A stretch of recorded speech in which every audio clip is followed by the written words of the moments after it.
everybody, welcome back to my channel. Now today's video might ruffle a few feathers, but I'm not here to attack anyone. I'm here to explain, to clarify and set the record straight. The conversation around the royal family has taken a frustrating turn again, and it's all because Meghan and Harry posted new footage, including a video of Meghan dancing in what looked like a hospital room in honour of Princess Lilibet's birthday yesterday.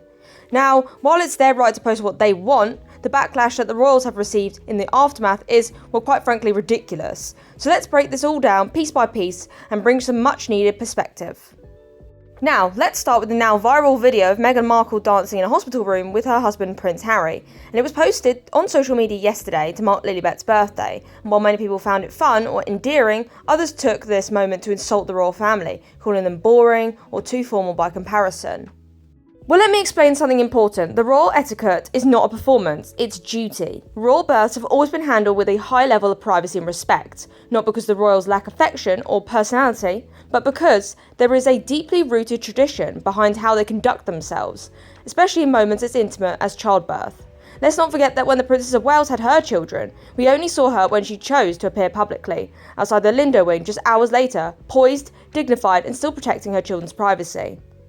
Nowhere in royal history, until now obviously, have we seen a video of a royal dancing during labour, not because they aren't joyful, but because the royal family does not do influencer culture. They don't broadcast their private lives for clicks or attention, and that doesn't make them cold, it makes them responsible.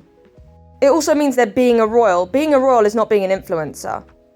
Another tired argument being dragged back into the headlines on TikTok and X and stuff like that is that the royal family is a prison, and that Meghan and Harry left to be free, and that the others are trapped. But for the haters, let's look at this logically and simply. Harry and Meghan left royal life, but they didn't leave the spotlight. In fact, since leaving, even though they said they wanted to be private, they've arguably doubled their visibility with docuseries, interviews, books, and now carefully created videos and moments of their personal moments.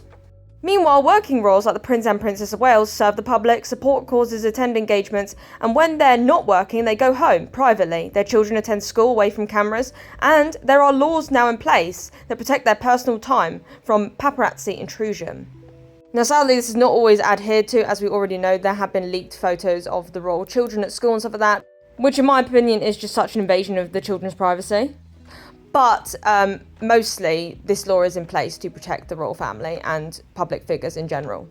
So no, they're not in a prison, they just choose duty over constant exposure. And no, I'm not saying that living in the royal family would be easy, because obviously it's quite hard to be, constantly under the public eye.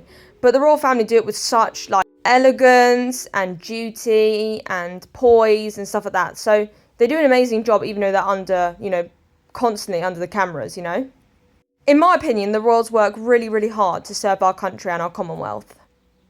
And they do it because they care, not because they want to be famous. So they don't post everything they do.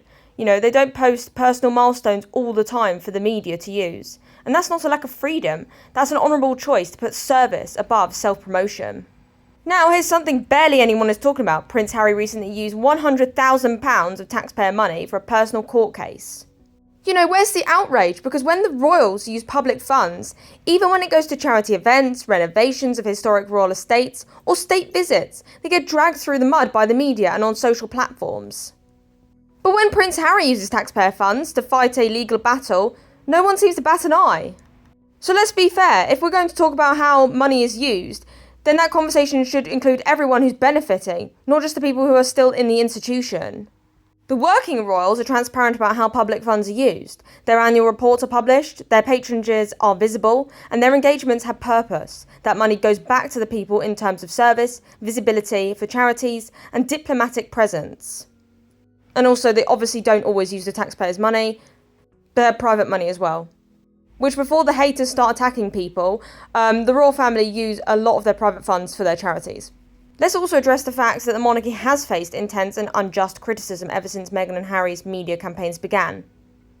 Were Meghan and Harry, mistreated by the royal family? Absolutely not. Were they mistreated maybe by the press? Yeah, we saw some of the vile things some of the press has said during the time that Meghan joined the royal family, which I thought at the time was disgusting, and I still think to this day was disgusting. But the royal family meant to rise above that, if you know what I'm saying. But that obviously doesn't mean it's right. But it's also wrong to blanket label an entire institution as racist or cruel based on personal interpretation and selective storytelling. Let's not forget that the late Queen welcomed Meghan. Prince Charles, now King Charles, walked her down the aisle. That doesn't sound like rejection to me. But since the Oprah interview and everything that followed, the royal family has been under constant attack. Not just by some members of the press, but by people who have never taken the time to actually understand how the monarchy actually works. The monarchy isn't perfect, of course we know that, and the monarchy is obviously modernising as we speak to sort of like fit modern day values, if you know what I'm saying. But as we all know, it is an ancient institution built on duty, stability and service. It cannot and should not be compared to a celebrity couple's brand. Look, I'm not here to tell people they can't like Harry and Meghan if they do like them. I obviously don't like them, I don't support them, but if you like Harry and Meghan, that's completely your choice. If you enjoy their content, that's your right. But what I am saying is this: don't tear down the royal family just because they aren't performing for the camera. They don't owe us baby bump dances or personal vlogs. What they owe us and what they give us is dignity, service and stability. And of course, modern royals like the Prince and Princess of Wales have given us, the odd look at what their family life is like, We've had some gorgeous videos of them and their children, just having fun on the holidays and stuff like that. But these videos are usually just them actually physically enjoying their time together, them enjoying, being out and about, them enjoying just being together during a holiday. It's not them, posting really private, intimate photos of them in a birthing room, or them posting really private, videos of their children's bedrooms or something like that. You know what I'm saying? Like, they do it in a way where they are giving us insights into their family life, but they're also doing it in a way where basically nothing extra is exposed. They're not exposing, their children's rooms. They're not exposing, private stuff like their children's school or their schoolwork. They're sort of like making sure that they keep it in a way where it's protecting their children and protecting their private lives, but also giving us a small insight into their family life. Let's stop punishing the royals for not being flashy. Let's stop ignoring the double standards. And let's remember that the crown has survived centuries, not because it trends, but because it stands. And because it serves the people, not themselves. Anyway, thanks for watching this video. We hope you enjoyed it. Hope you have a wonderful rest of your day wherever you are. And I hope to see you in the next report. Thanks for watching, everyone. Bye!